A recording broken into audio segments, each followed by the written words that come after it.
Good afternoon dear student. आज जन्माष्टमी है, हमारी तरफ से जन्माष्टमी की आप लोगों को ढेर सारी बधाइयाँ। भगवान श्री कृष्ण की कृपा आप लोग पे बनी रहे। और हम देखिए, हम पढ़ रहे थे टेंस के बारे में। टेंस में प्रेजेंट इंडेफिनिट टेंस पढ़ रहे थे। तो प्रेजेंट इंडेफिनिट टेंस का हमने 2 रूल पढ़ा था। मतलब वो अफर्मेटिव सेंटेंस का ही था, तो सिंगुलर और प्लूरल को लेकर। अब हम रूल नंबर तीसरा पढ़ेंगे। रूल नंबर तीसरा आपका है क्या? Negative sentence. इसका रूल होता है, यदि वाक्य नकारात्मक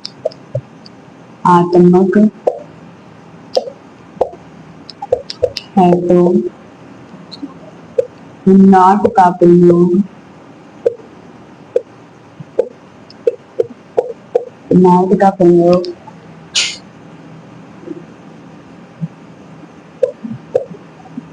सहायक क्रिया डू और डज के बाद तथा मुख्य क्रिया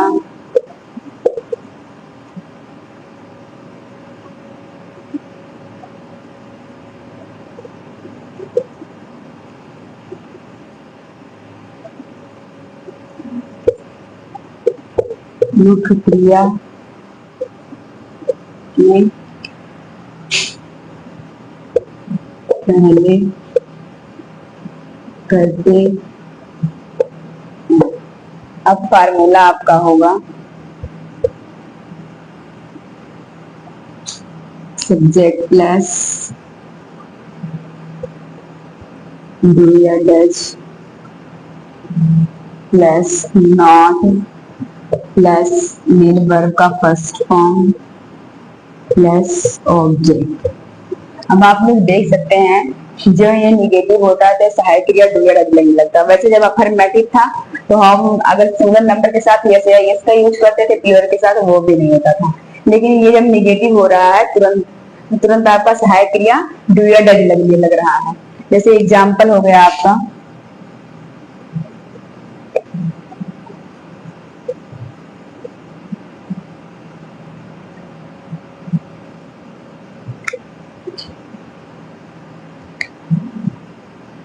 मैं घर जाता हूँ।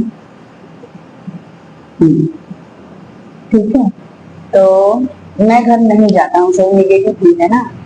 तो मैं घर नहीं जाता हूँ। तो अब इसका जब हम सेंटेंस में एक्सचेंज करेंगे, हिंदी टू इंग्लिश करेंगे, तो ये सब्जेक्ट क्या है? आई मतलब मैं, मतलब आई। अरे सब्जेक्ट पहले हमको लिखना, तो हम पहले आई को लिख देंगे। अब आई के साथ हमको डू का यूज करना है। अभी हम डू या डज का यूज आपको बताएंगे कि किसी के साथ डू का यूज करना है और किसी के साथ डज का यूज करना है। तो ये डू हो जाएगा। फिर डू या डज के बाद हमको नॉट का यूज करना है, क्योंकि नेगेटिव सेंटेंस है, तो यहाँ पर नॉट का यूज हो जाएगा। अब मेन वर्ब हमारा जाना, जाने की इंग्लिश होती है गो, लगता क्या है? टू। कहाँ जा रहा है? ऑब्जेक्ट क्या है? घर। घर की इंग्लिश हाउस होती है। ठीक है, अब देखिए डू या डज का यूज कहाँ होता है।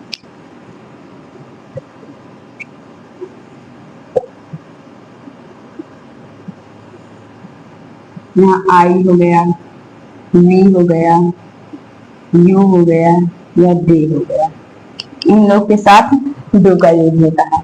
और इधर ही हो गया या सी हो गया या इट हो गया या किसी का नाम हो गया। जैसे मोहन ले लीजिए, नाम में आ जाएगा आपका, या रीता ले लीजिए, सीता ले लीजिए, किसी का नाम एटसेट्रा हो गया।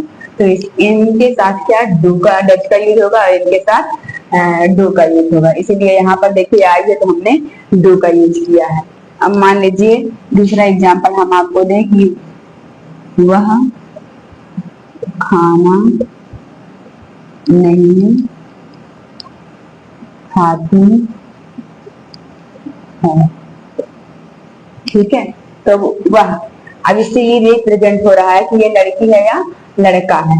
खाती है, तो खाती है, ये लड़की है, इसका मतलब वह का क्या हो जाएगा, शी। अगर यहाँ खाता होता तो यहाँ ही हो जाता, क्योंकि वो लड़का के लिए रिप्रेजेंट हो जाता। अब यहाँ पर सी के साथ हमने देखिए आपको बताया है किसी का डू किसी का डज का यूज होगा, तो यहाँ सी के साथ डज का यूज होगा।